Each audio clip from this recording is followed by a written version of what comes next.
যারা ধর্মীয় লেবাসকে পুঁজি করে দুর্নীতি করে বেড়ায়, এটা কেমন কাজ? অনেকে এখন দুর্নীতির চেয়ে দাড়ি টুপিকে নিয়ে বেশি ট্রল করতেছে।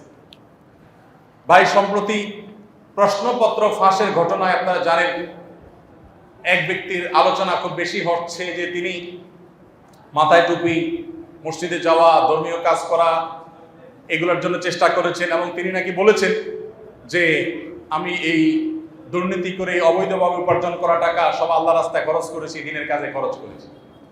এই আল্লাহর রাস্তায় চুরি করে সেই টাকা আল্লাহর রাস্তায় খরচ করাটা হলো কোরবানির জন্য গরু চুরি করার মতো।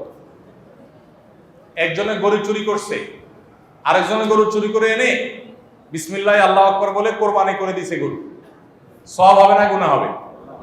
সে যদি বলে আমি তো ভালো কাজ করছি, চুরি করলে কি হবে? চুরির গরু দিয়া কোরবানি করছি, তার এই ভালো কাজের কোনো মূল্য আল্লাহর কাছে হবে?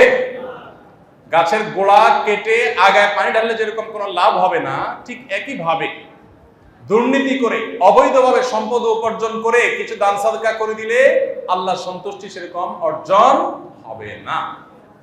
আপনি মানুষের চোখে ধুলি দিতে পারেন।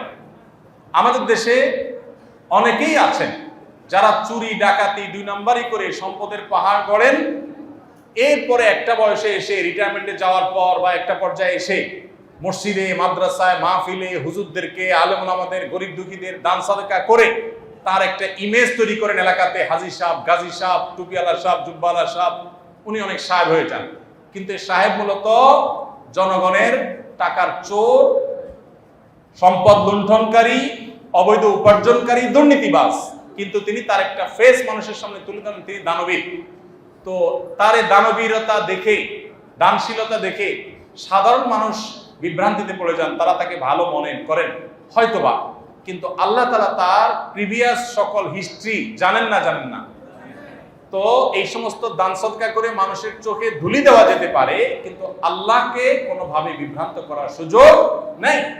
আল্লাহ সবকিছু জানেন বিধায় যে আল্লাহর কাছে শাস্তি এবং পুরস্কার, যে আল্লাহর কাছে জান্নাত এবং জাহান্নাম, সে আল্লাহকে কোনোভাবে এই দুর্নীতির টাকা দান করে খুশি করার কোনো সুযোগ নেই।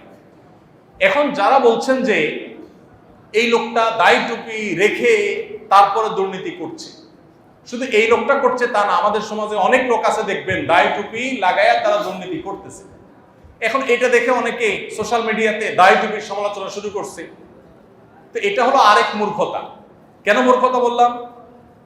দেখেন, 10 টাকার নোট জাল হয় না, 1000 টাকার নোট জাল হয়। যারা টাকা জাল করে 10 টাকার নোটের জাল করে? কত টাকার নোট জাল করে? কেন 1000 টাকার নোটের জাল করে? এটার ভ্যালু অনেক বেশি। যেটার ভ্যালু বেশি ওইটার জাল হয়, যেটা ভ্যালু কম ওইটার কি হয় না।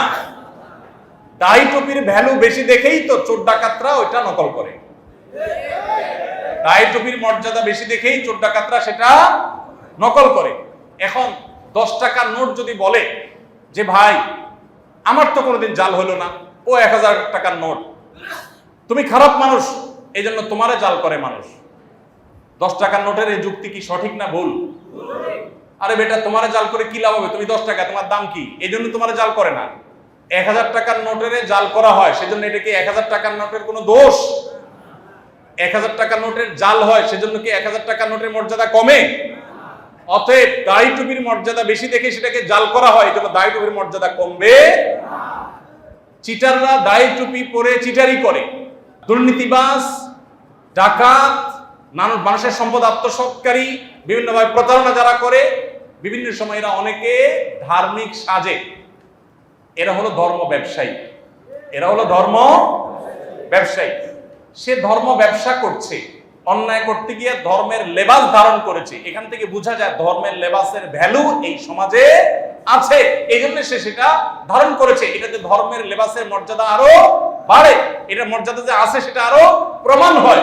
যারা এটা সমালোচনা করছে, ধর্মের লেবাসের সমালোচনা করছে, তারা মূর্খতার পরিচয় দিচ্ছে। তারা দুর্নীতি বাদ দিয়ে এখন ধর্মের লেবাসের সমালোচনা করছে। ভাইরা আমার, 1000 টাকার নোট এর দাম বেশি সেজন্য সেটাকে জাল করা হয়।